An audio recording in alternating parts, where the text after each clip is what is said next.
on Global Television, coming to you live from the nation's capital, Abuja. I am Anthony Momodu. A quick reminder that Global Television is on DSTV channel 365 and free to air on Niconsat.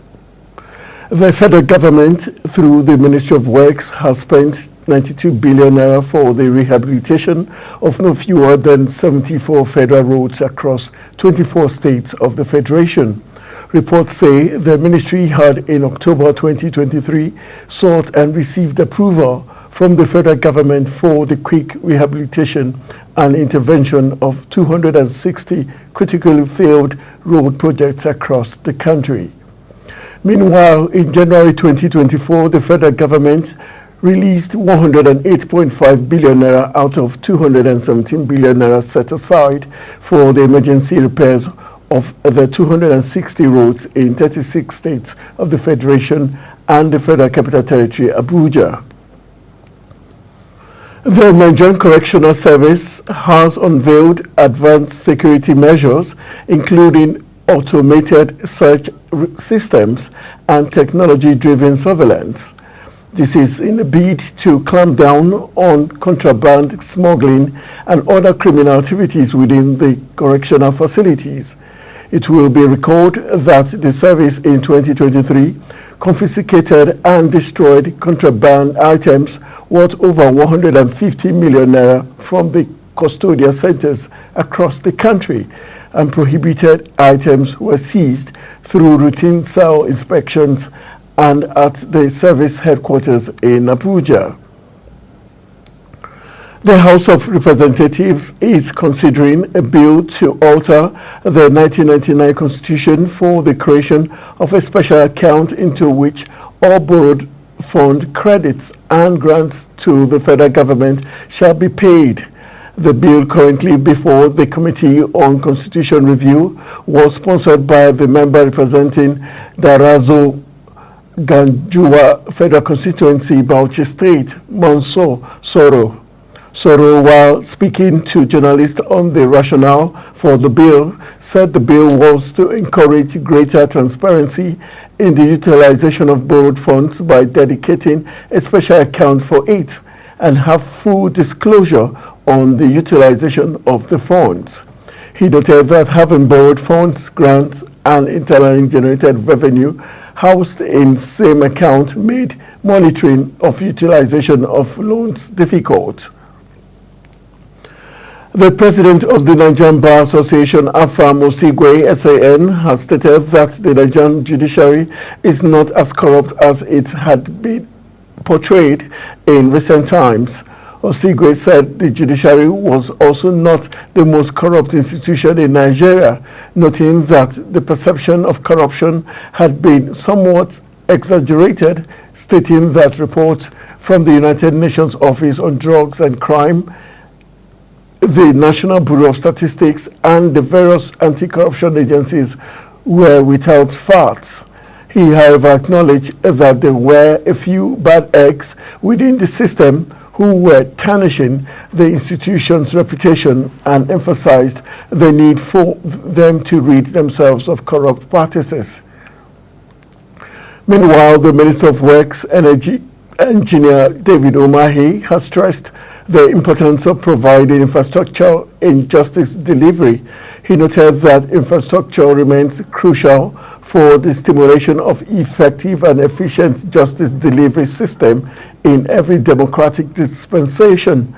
Umahi said this in a lecture he delivered during the fourth day of the 2024 Court of Appeal Justices Annual Conference with the theme, The Importance of Judicial Infrastructure to Adjudication, held in Abuja. In a document by the Minister's Special Advisor Media, Oji Uchenna Oji, the minister said improved access to the justice system through judicial infrastructure digitization was an administrative imperative for government at all levels. He noted that improved access road, courtrooms, judicial quarters, power supply, and electronic infrastructure will reduce delays in adjudication, promote qualitative and quantitative judicial productivity and ultimately improve justice delivery system. Chairman of the Independent National Electoral Commission, INEC, Professor Mahmood Yakubu, says he is alive. Yakubu said this in an statement signed on his behalf by Rotimi Oyekomi, his chief press secretary. It was reported that an online platform and some social media handles reported that the INEC chairman died at an undisclosed hospital in London after an illness. The national chairman of the All Progressive Congress APC, Abdullahi Ganduje, says the party's target is to capture Rivers State in 2027. Ganduje stated this whilst inaugurating the newly elected executive committee of the party in the state. He said, though the South-South geopolitical zone is largely controlled by the People's Democratic Party (PDP), the APC is making inroads in the zone, with Cross River and Edo states already taken by the ruling party.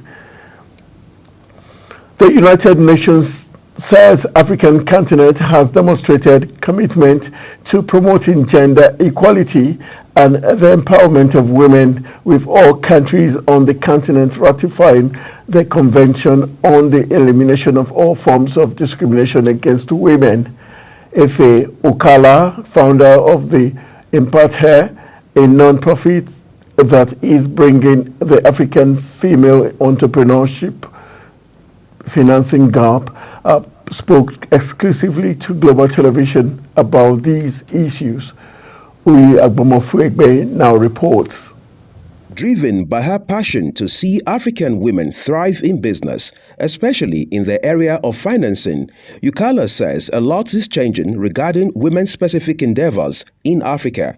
You know, what is changing is growing the market, helping African women grow the market, helping them access to markets that they didn't originally have access to, which is contributing to that scalability. You know, the grandmother who would make 10 dresses in 2 weeks, you know, now we have women that can make 100 pieces of shirts in a day. So it's really giving them that resources and putting the money in their hands to allow them to do so. On the issue of girl-child education, she believes there is tremendous amount of work that needs to be done by government. The government needs to keep investing in understanding the why, right? Like, why do we have this much women still out of school?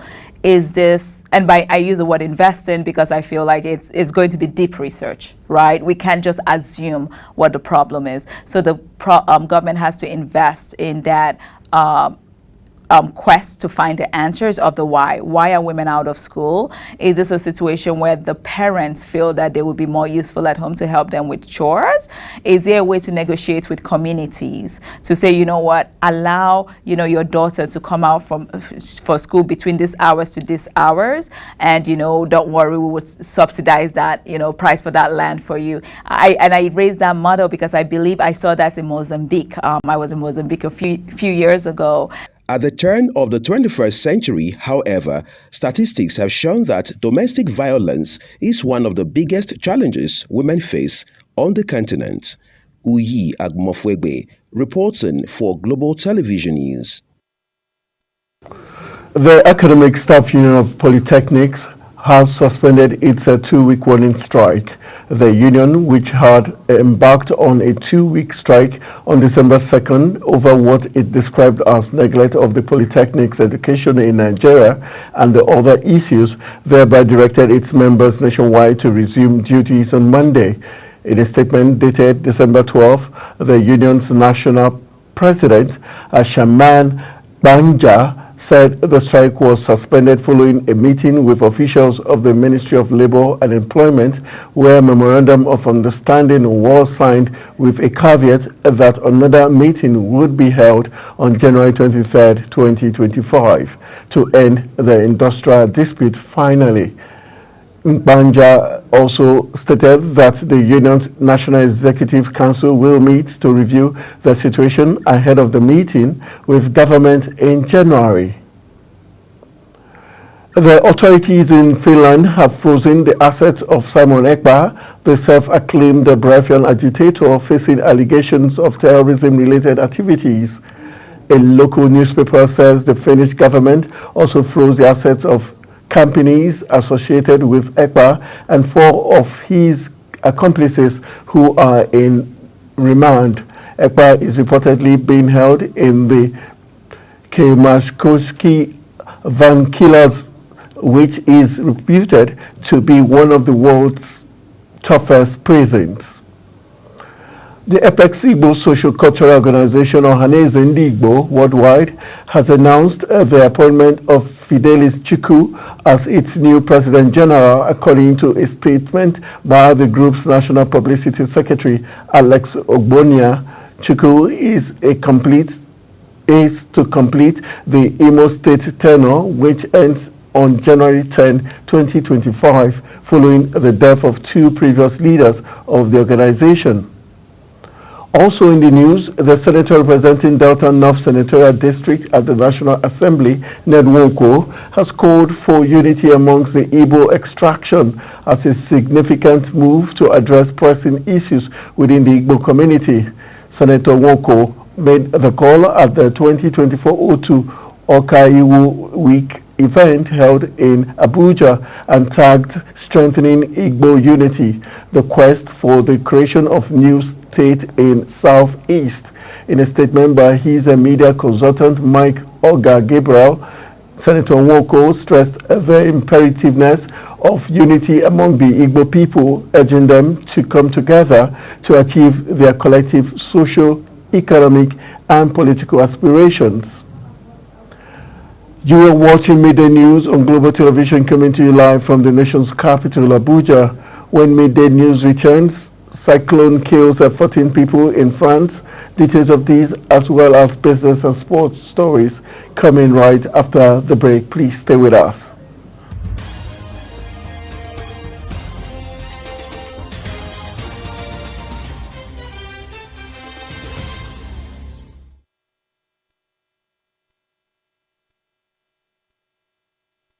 Welcome back from the break in business. The Independent Petroleum Marketers Association of Nigeria, IPMAN, has sought a reduction in the price of petrol across the country.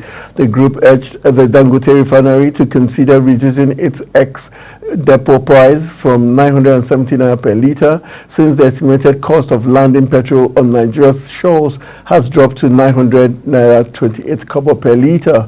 Recall that President Bola Tinubu had, during a Federal Executive Council meeting on July 29, proposed the sale of crude to local refineries in Naira, and the meeting adopted the proposal by Tinubu to sell crude to Dangote and other refineries in the local currency. PEC approved that 450,000 barrels meant for domestic consumption be offered in Naira to Nigerian refineries using the Dangote refinery as a pilot. The federal government, through the Small and Medium Enterprises Development Agency of Nigeria, SMEDAN, has announced plans to convert 100,000 vehicles to compressed natural gas within 18 months. SMEDAN said the initiative, which is in collaboration with the Presidential Committee on the Compressed Natural Gas Initiative and the Rolling Energy, was focused on reducing cost of small and medium enterprises while supporting Nigeria's transition to cleaner energy. The Director General of SMEDAN, Charles Udi, in a statement, said a center created by the agency and the firm would convert at least 10% of the 1 million CNG vehicles mandated by President Buhari to hit Nigerian roads by 2027. According to Odi, the center would convert 9 vehicles daily, adding that it was also designed to train young Nigerians in CNG conversion, maintenance, and repair, thereby creating new entrepreneurial opportunities.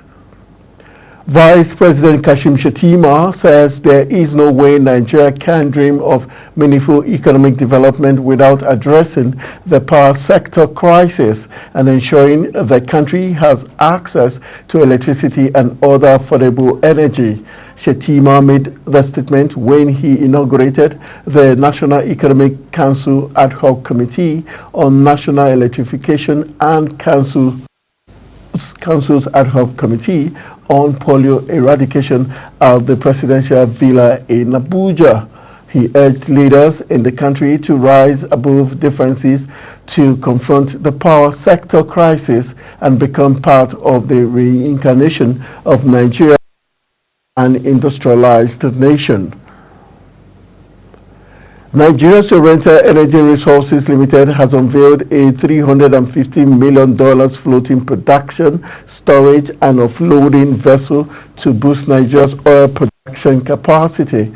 The FPSO vessel, with a storage capacity of 1 million barrels, which will kick off in an initial production of 17,000 barrels per day before increasing its production capacity to 30,000 barrels per day, is expected to depart for Nigeria in the first quarter of 2025 and commence production at the Okwok oil field in the first half of 2025. Vice President Kashim Shettima, who represented President Bola Ahmed Tinubu at the commissioning and naming ceremony of the vessel, described the facility as more than just a maritime infrastructure project, saying it is a pointer to the success of President Tinubu's reforms in the sector, as well as Nigeria's growing global influence. And moving to the foreign scene, U.S. Secretary of State Antony Blinken has called the impeachment of South Korean President Yoon Suk Yeol a democratic resilience and pledged to work with Seoul's new leadership. Blinken, speaking to newsmen in Jordan, said he thinks the most important thing is that the Republic of Korea demonstrated democratic resilience. He added that the world has seen South Korea follow a process laid out in its constitution. Hence, the U.S. is ready to work with President Han Duck-soo as he assumes office, taking over as interim leader. Cyclone Chido has claimed at least 14 lives on the French-Indian Ocean island territory of Mayotte. A security source stated this in an update provisional toll. The storm, now heading towards the coast of Mozambique, swept through the Mayotte shanty towns, leaving widespread devastation. French Interior Minister Bruno Retailleau has warned that the final death toll could be significantly higher. Cyclone Chido, also referred to as Chido 25, is a tropical cyclone currently being monitored in the southern Indian Ocean, which has triggered significant alert due to its potential impact on coastal regions. Let's jump into the world of sports. Mikel Arteta has praised his unbelievable Arsenal team despite the frustration of a 0-0 draw against Everton on a day when the Premier League leaders Liverpool dropped points. A week after they failed to win at Fulham, Arsenal could again manage just 1 point as Sean Dyche's men held on for a goalless draw at the Emirates on Saturday. Mikel Arteta's side remained 6 points behind Liverpool, having played a game more, with the 10-man Reds twice coming from behind in a 2-2 draw at Anfield. The Gunners, Premier League runners-up for the past 2 seasons, are also a point behind Chelsea. Arsenal enjoyed a 76% possession and a total of 13 shots, but could not find a breakthrough against an Everton side that defended resolutely and had only 2 shots in the entire game. Diogo Jota rescued Liverpool as Premier League leaders recovered from Andy Robertson's early red card to snatch a 2-2 draw with Fulham, while Arsenal's title challenge was dented by a goalless statement against Everton on Saturday. With just 2 minutes left at Anfield, and the slot side were in danger of losing for just the second time in 15 top-flight games this season, but Jota grabbed a valuable equalizer as Liverpool extended their unbeaten run in all competitions to 19 matches since a loss to Nottingham Forest in September, with last weekend's Merseyside derby at Everton postponed by severe weather. Liverpool have now gone 2 league games without a win following their 3-3 draw at Newcastle. The Reds sit 5 points clear of second place Chelsea, who can close the gap with a win against Brentford at Stamford Bridge. That's it on Midday News, and it came to you live from the nation's capital, Abuja. A quick reminder that Global Television is on DSTV channel 365 and on StarTimes channel 276 and free to air on Nikon Sat. Kindly follow us across all social media platforms now showing on your screen using @GlobalTVNG. I am Anthony Momodu. Thank you for watching.